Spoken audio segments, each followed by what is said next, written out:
The scent of old paper and brewing coffee was the first thing that greeted me every morning for as long as I could remember. The Bookworm Nook wasn't just a store. It was the marrow of my bones, the legacy my parents had carefully cultivated in the heart of Austin. I was 48, and every line on my face felt etched by the love and effort I'd poured into keeping that literary haven alive. After they passed, the Nook became my anchor, my purpose. I hosted author events, organized community readings, and spent countless hours meticulously shelving new arrivals, always making sure the spine alignment was just so. It was a labor of love, a sacred trust, and I wouldn't have traded it for anything. Then Olivia walked into my life, a whirlwind of charm and intelligence at a regional book fair. She had a laugh that could untangle any knot of worry, and eyes that seemed to hold entire libraries within their depths. She spoke of her own love for literature, her dream of opening a small press, and for a while, I truly believed she saw the Nook and me as a shared dream. When we married, it felt like the most natural thing in the world. She settled into the rhythm of the store, and soon, with her background in accounting, she offered to take over the bookkeeping. I, a man whose passion lay in stories, not spreadsheets, gladly relinquished the task. It was a relief, honestly, a weight lifted. I trusted her implicitly. She'd disappear into the back office for hours, emerging with a serene smile and the same update. We were just scraping by, but we were making it work. She praised my dedication, my tireless efforts, and I believed her. We were a team, navigating the challenging waters of independent retail together. Those early years were filled with a quiet contentment, a hopeful hum that vibrated through the old wooden floors of the Nook. I thought I had everything I could ever want: my books, my community, and the woman who understood it all. The world felt perfectly balanced, a well-written chapter unfolding exactly as it should. The hum of contentment slowly began to morph into a low thrum of anxiety. It wasn't anything I could quite pinpoint at first, just a persistent feeling, like a faulty air conditioner kicking on and off. Olivia's reassurances that we were just scraping by started to feel less like a shared struggle and more like a mantra. I noticed little things. Inventory seemed to dwindle faster than sales justified, and sometimes a crucial new release would be delayed without clear explanation. When I asked, Olivia would sigh, blaming supply chain issues or a difficult vendor, always with that calm, unruffled demeanor. I'd shrug it off, telling myself she was right, that the world of small business was just inherently fraught with these minor crises. My focus remained on the front of the store, on the faces of my customers, on the stories I was so eager to share. I doubled down on events, on community outreach, trying to drive more traffic, convinced that if I just worked harder, we could overcome whatever invisible hurdles Olivia was managing in the back. Then came the call that shattered my carefully constructed peace. It was from our primary book distributor, a gruff, but usually polite man named Frank, his voice tight with frustration. He informed me, without preamble, that the Bookworm Nook was months behind on invoices, to the tune of tens of thousands of dollars. He threatened to seize our entire current inventory if payment wasn't received by the end of the week. My blood ran cold. I remember the phone almost slipping from my numb fingers. Months? Tens of thousands? It made no sense.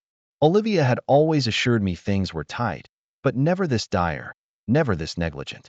I felt a sickening lurch in my stomach, a premonition of something terrible. When Olivia returned home that evening, I confronted her, my voice trembling with a mixture of fear and disbelief. I laid out Frank's accusation, watching her face for any flicker of shock or denial.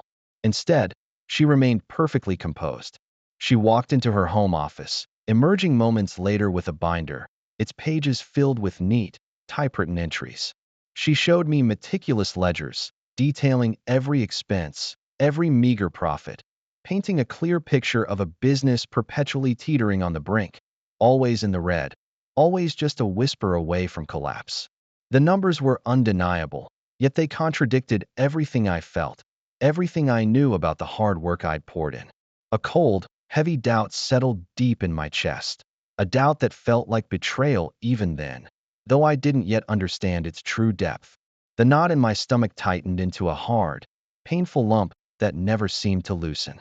Olivia's falsified ledgers, presented with such calm assurance, had initially thrown me, made me question my own sanity, my own perception of the Nook's viability. Maybe she was right. Maybe I was just a dreamer, incapable of understanding the harsh realities of business. But Frank's desperate call, the sheer audacity of the unpaid invoices, gnawed at me. There was a disconnect, a fundamental imbalance between the numbers Olivia showed me and the reality I felt in my gut. It was a terrifying thought, a whisper of suspicion I desperately wanted to silence, but couldn't. With a heavy heart, and against every instinct that screamed to trust my wife, I reluctantly sought out a forensic accountant recommended by a friend. The decision felt like a betrayal of my own, but the alternative, losing the Nook without understanding why, was unthinkable. The process was agonizing. Weeks turned into months as the accountant, a quiet, meticulous woman named Brenda, delved into every bank statement, every vendor invoice, every digital trail.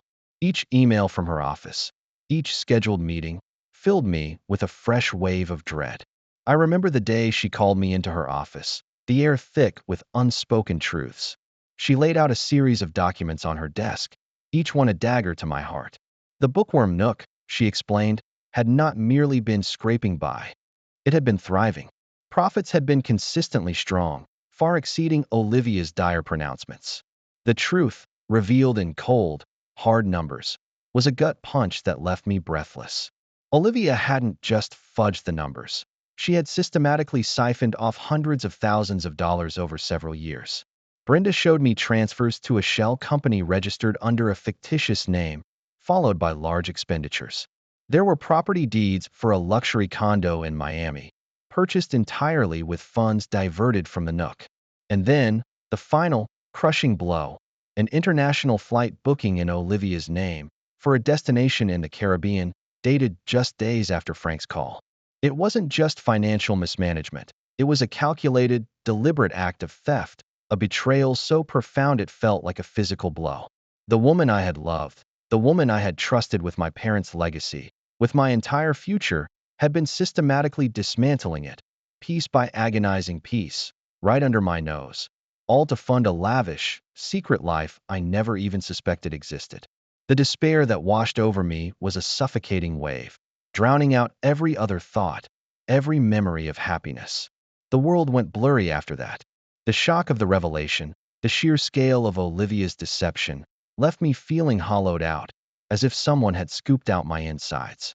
The Nook, my beloved Bookworm Nook, was not just a symbol of my parents' legacy. It was now a gaping wound, a monument to my own naive trust. The debts were astronomical, far more than I could ever hope to repay.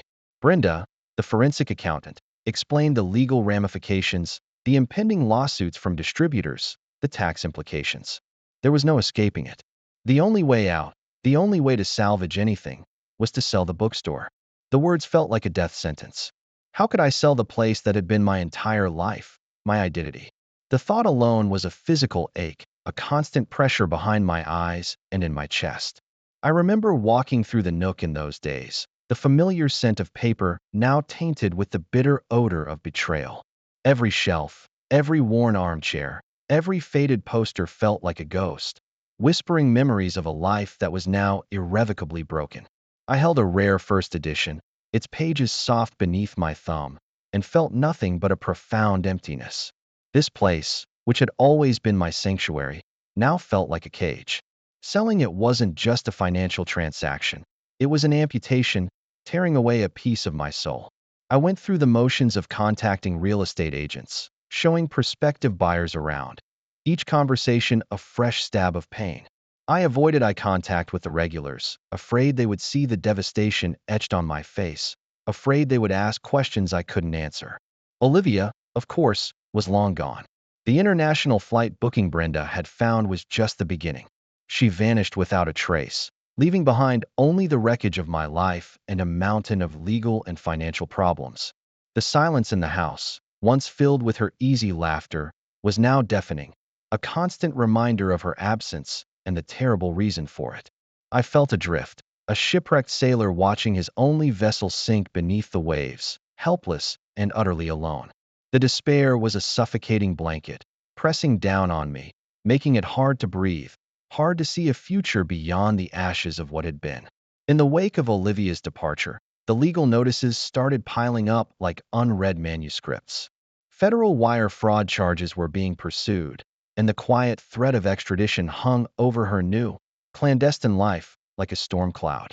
I heard snippets through my lawyer, whispers of her isolated existence, constantly looking over her shoulder, the wealth she'd stolen proving to be more of a gilded cage than a liberation.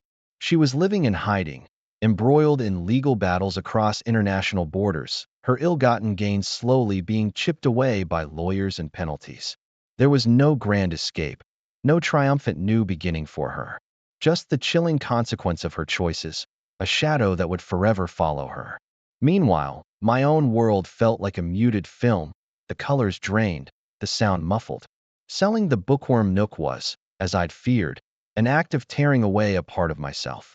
The last day I locked its doors, the old brass bell above the entrance chiming its final farewell to me. I felt a grief so profound it stole my breath. But then, something unexpected happened. The buyer wasn't a faceless corporation, but a local arts collective, passionate about community and culture. They recognized the Nook's spirit, its history, and instead of tearing it down or transforming it into something unrecognizable, they renovated it.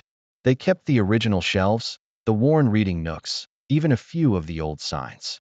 They transformed it into a vibrant community center, a place for workshops, local art exhibitions, and yes, still a small, curated selection of books. It was renamed the Austin Story Hub. Initially, I couldn't bring myself to go near it.